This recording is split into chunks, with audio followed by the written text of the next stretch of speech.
Thank you for taking time out for AfroEconomics Live each Wednesday night. And tonight our topic is family finances. Teamwork makes the dream work. So some of the things that I'm going to share, some of the things that you think of, you're going to think about, you probably never thought about, because that's what AfroEconomics is all about. It's about bringing something different. I don't want everything to sound like something that you just read in a magazine. I want it to be personalized and really focus on the financial management and the advancement of wealth within the Black community. And we are a very strong, unique, and empowered community. And my life's commitment is to make sure that it continues, that we continue to move forward. So I did a little poll in the webinar. The people that are in the webinar went into AfroEconomics.com, into events, and they registered. The rest of the year, pretty much, probably, I think it is. Most of my events for the year are posted. Things like Today's Black Man and His Money, you see in the middle of my fro. Today's Black Man and His Money in the nation's capital on June 9th, every Wednesday, most Sundays that I'm talking about business. Let's talk business because it's about it. And hey, this proves it. Tonight, the poll said almost 60% of you want to start your own business, where I don't know, debt freedom is catching up. I asked, what is your main financial goal? And almost 60%, it's moving a little bit lower as people log in.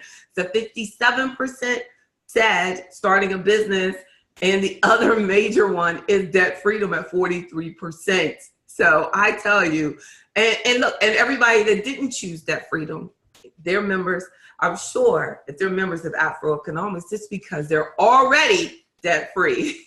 That's what it is, right? So let's talk about teamwork makes the dream work. And I believe it. Now, there are people that have relationships that really think if we keep it separate, then it'll be fine. Just don't, bring your money over here. I don't care what you do. You can ruin your credit. That's not teamwork. You could be in a relationship, but that's not teamwork. Teamwork makes the dream work. It really does. Like, you can accomplish so much more as a team. Not even, like, it doesn't matter even if you're not married. I talk to my daughter about making sure that she always is conscious of the fact that I work hard to make sure that we get things. So if she's getting the things that she needs, it's very important for her to take care of her things, because that's teamwork. So it's not just a husband and a wife, but the entire family has to be on one accord that we have these financial goals and this is what we're going to accomplish together. Just like you send a kid to college, you get me? And they don't do their schoolwork. They flunk out of college, but you've still got $80,000 in school loans that you have to pay back. That's terrible. That is terrible, but it happens all the time. So you have to realize that your team can't stop with just you and your spouse. Your team has to go into helping your children develop that mindset too. That's why I have this children's book. But it's, really for our young people. And it's called Me, My Family, My Legacy, because I want us to start early in understanding that we are a family, that we are a team, that you're a part of something bigger than yourself, and make sure that they see that, that they embrace that. Make sure you do. So my first point is that I encourage you to do a family vision board, to make sure that you create a vision together. Because too many times, and do it as early as possible, especially if you're engaged or you're thinking about getting married. Like, what is the vision that you have? What does financial success look like for you? What does financial success look like for your spouse, or for your children? Like, what are they identifying as financial success?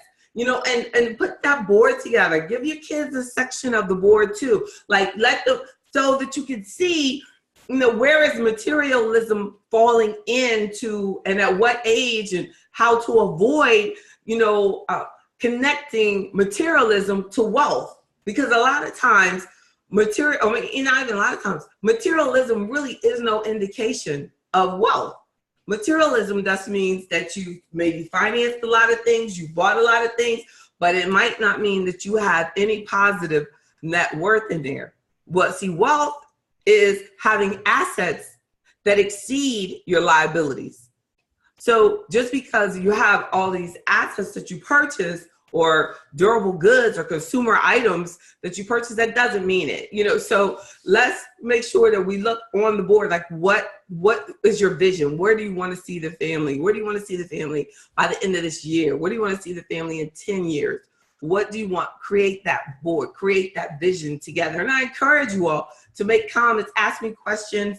If you're on social media, I'll come back. I will go in and address any questions that you have. Those of you who are in the webinar, please, I'm looking at your questions. Let me know if you're willing to go and ask your questions and share it with everyone else. Please send me a note as well, because your question, I'm sure, could help someone else.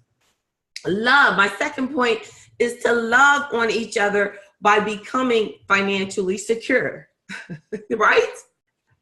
Like, why we feel like showing love is this thing that it might pull you farther and farther away from your vision board. So first, you've created this vision, and you still want to love on each other, because it shouldn't become like, oh, we can't do that because, some of your vision might include what you want to do together.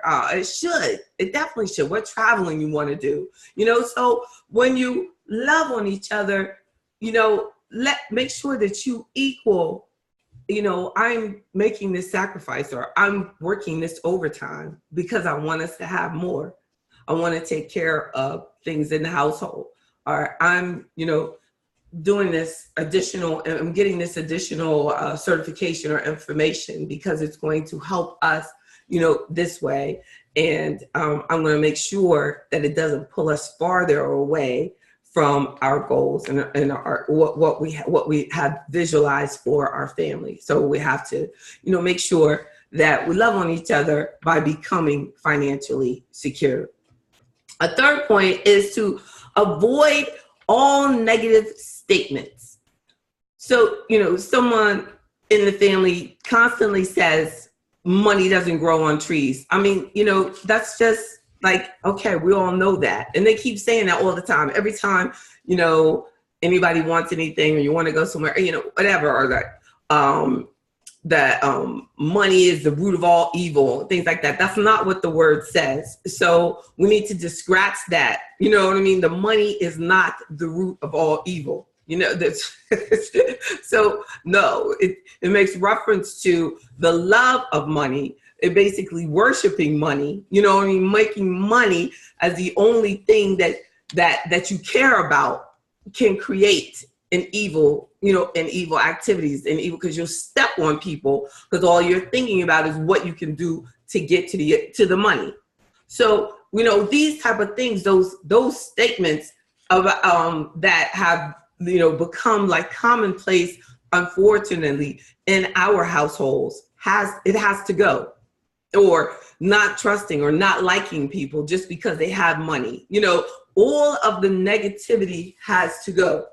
Oh, I can't stand, you're in there watching Bryan again. Here she is trying to talk about us doing better with our life. Every Wednesday you're in there doing something stupid. That's negativity has to go.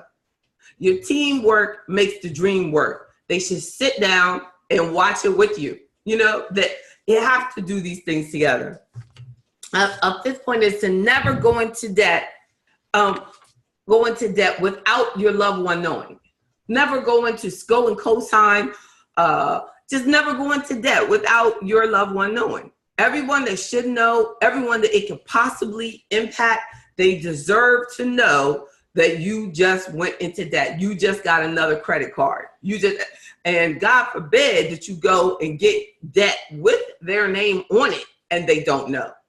That's a very negative. That's a negative The negativity of that, even thought of that, has to go. You have no right to put anybody else in debt, regardless of the fact of being even married. You have no right to do that. And it's, you know, I don't know if it's illegal for, it probably is, for a married person to sign another person's name. And these kind of horror stories happen. But we have to remember, teamwork makes the dream work.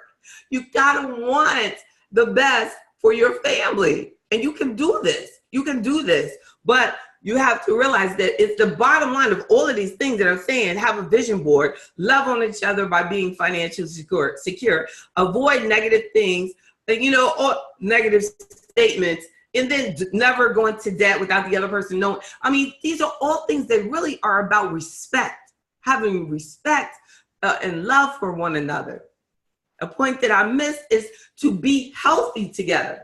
And you say, like, what does being healthy have to do with the money?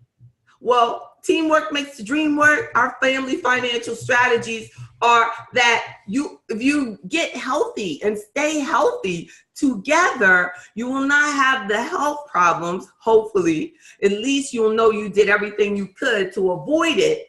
Because the health, the 10th principle of AfroEconomics, Black health and Black wealth, your lack of health will indeed impact your wealth. And when you're together as married, you are personally responsible for that other person. You have to take care of them if they become ill. That is your legal responsibility. That's what you said when you got married. So be healthy. Be respectful of that. You are the other person's responsibility. And you have no right to just kill yourself with bad habits. You have no right. You know what I'm saying? You're like, yeah, that's my birthright. I can do whatever I want with myself. But once you get married and that person has accepted responsibility, I think you should look farther than that and say, no, I have a responsibility to make sure that I'm not a burden to that person, to be as healthy as I can. There's so many things that we can't control. So control the things that you can control, right? Right. So another point is, I'm gonna stop giving out numbers because I'm like skipping. I went to this and that. And then I got one on my other page of notes again. And then another point is to share credit reports early in the game. Early. You're thinking about getting married or you're engaged. Share credit reports. Talk about it. Have it out in the open. Because if you marry someone that has bad credit, it will impact you. There might end up being some things that you want to get, but because they have bad credit, you can't move forward together. So it's going to be more weight, you know, it's going to be more on you, or all these debts are going to just be in your name, but then they're going to want their name on the asset, but they're not going to want, you know, they can't put their name on the debt. They can't help you. You're going to have to realize that, you know, and that's cool. That's cool. But just know it. I think it's cool for people, you know, to accept people unconditionally. Like, bad credit shouldn't stop you from loving one another, but hiding the fact that you have bad credit, you know, is disrespectful. It's disrespectful to the person you love. Allow them to accept you completely. If that's the case, let them know up front. If you owe taxes, let them know up front. I've known people who have gotten married, didn't know that their spouse owed school loans. So when they got their tax return, when they did their tax return together, all of their tax return money went to their spouse's school loan debt. Boom. Hurts, right? So we need to know. If they had known it up front, you know, maybe they've done their taxes a different way or something, you know, but at least they need to know. I mean, it has to be paid. So that was a big chunk out of that, but they need to know because they didn't acquire that debt together. So, but they didn't tell them at all. And then another point is to communicate honestly is one of the hardest parts of Teamwork makes the dream work, family financial strategies, right? I could just like start with that. That was my initial number one. And then I changed it to the family vision board. So one is that I feel that we have to make sure that we communicate honestly with each other, because it is so hard to talk about something that you might not be necessarily proud of, but it is your reality, but talk about it. Be respectful of one another. Acknowledge your strengths and weaknesses. You might not be the one, but most likely, if you're listening to this right now, you are the chief financial officer for your family. If you are the chief financial officer for your family, and I can say that because it takes this time, you have to have some sort of commitment to your family's financial success to even listen to this. And I have, by the grace of God, thankfully, some couples that are listening right now, and I see it, both of them logged in and everything. When you do a family membership in AfroEconomics, you both get separate logins. You both get the opportunity. You should drag your spouse over to anything that's really going to help you and your family create that vision, build that vision, take care of each other, respect each other. That's it. You shouldn't be sitting here watching this. But if you are, and you're watching this, and your spouse is, somewhere watching Law and Order, then you're the chief financial officer. You've got that responsibility, and it's going to be up to you to acknowledge the strengths and the weaknesses within the family, right? And then manage your family cash flow. Manage the family cash flow before you go into managing family long-term goals. Because see, it's your cash flow that's going to get you to that family vision board. You got to have day-to-day good habits in order to get that big picture accomplished. And it is not easy. If it was easy, everybody do it, right? Everybody, but it's not. It's not even easy for the super mega rich. And people say, how could they file bankruptcy? Well, bankruptcy comes in for anybody who owes more than what they have.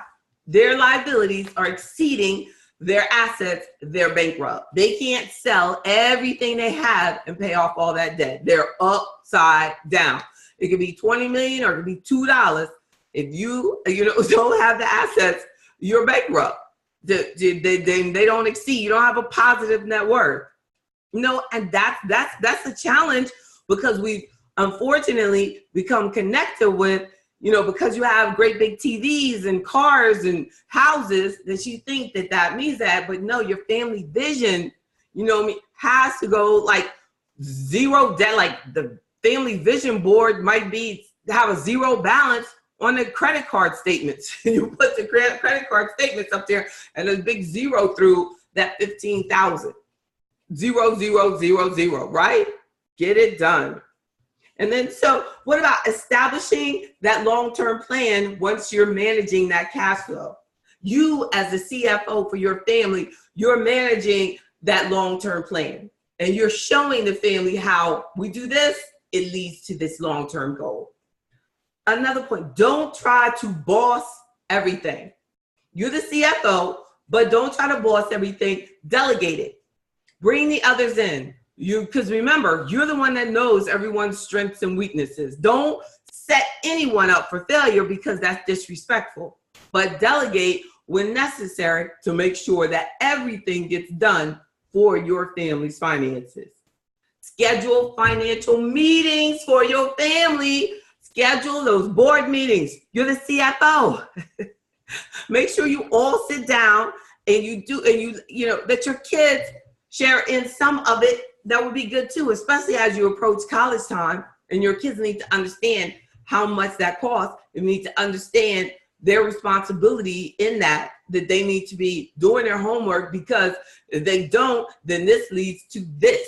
Their lack of doing their homework leads to you having to pay more money for them to go to college, directly or indirectly. So if they're not, so you have to realize that they have to buy into that decision as well. And then realizing also and sharing with them that your goals for retirement, your goal for financial independence has to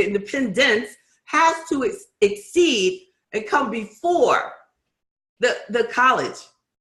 You know, you can get a loan for college, but as you get old, there is no loan for taking care of you when you're 80 years old. There's no loan for that. So be careful when you go into school loan debt. Learn the stacking order of your financial priorities. Create a plan of you as the CFO. If something happens to you, who's going to take care of these responsibilities that you have? And how can they easily take it over? Do you have a list of everything and where everything is? Do you have your will set up? Do you have a power of attorney set up? Do you have a medical directive set up? Have a plan for a succession plan just for your enterprise, just as you would do for a business. Have a plan. And get professional help. I believe in that. I believe that your family will have some situations, could be tax problems, could be tax goals, it could be investment allocation. You could feel that you're not investing properly at work, that you don't understand why you have to owe taxes every year, and you're not maximizing the retirement options for your small business or large business or your work retirement plan.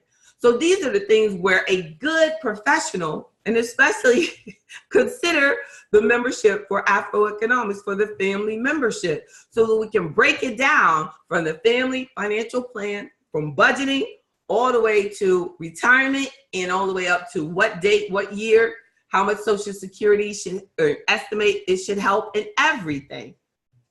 So we're still looking at 57% of you are saying that you want to start your own business, and 43 are saying debt freedom. And you are definitely at the right place, because AfroEconomics has the entrepreneurship membership that is designed to help you have a teammate in reaching your entrepreneurship goals. But also, debt freedom is a huge part of a good financial plan and planning for financial independence. I hope that this discussion is something that you will bring into your family, that you will, like all of you, have been so quiet tonight, but I know that you have something, you just have so many things that I've seen with couples that or people are thinking about marriage, or that I just think that these are some major points that I think can really make things more peaceful for you. But the bottom line, the biggest point I want you to really take home is that everything has to be done with love.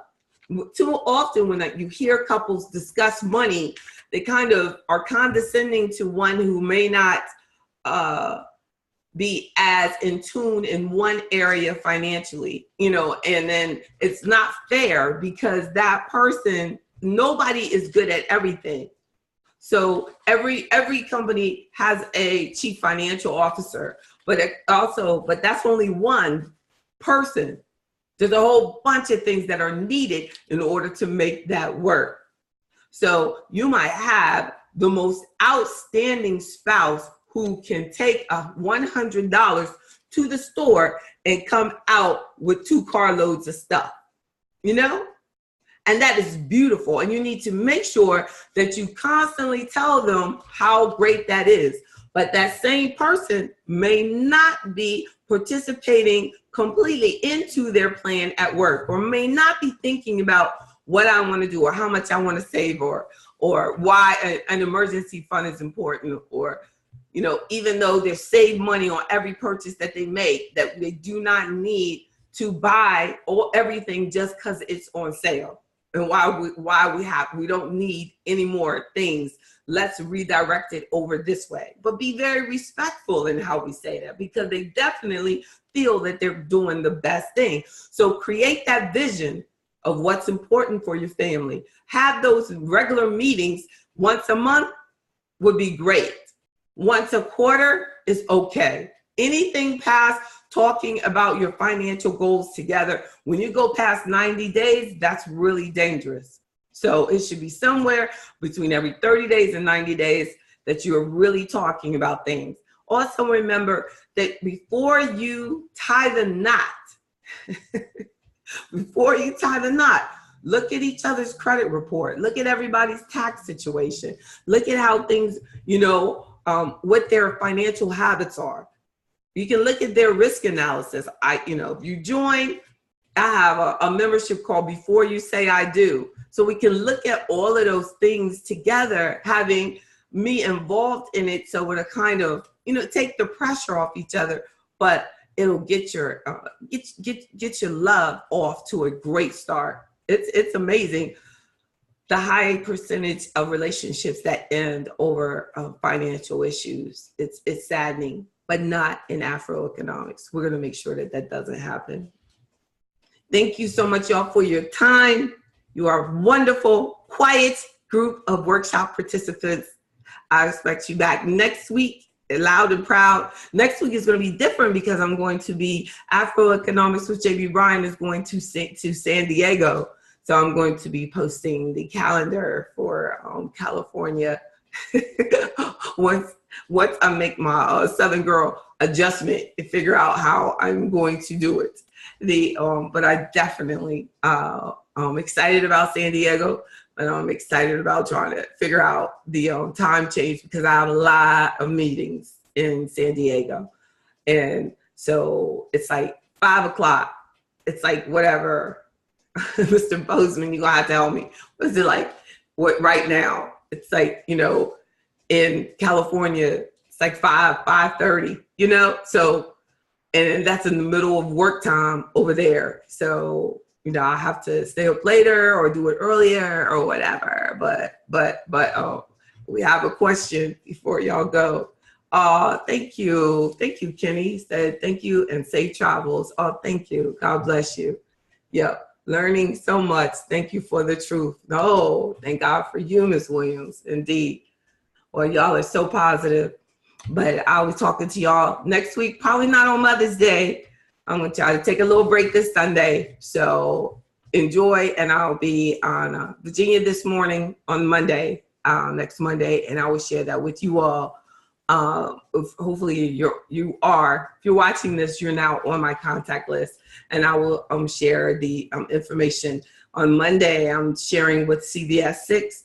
The topic is it's not your father's stock market. Avoiding the mistakes of past generations.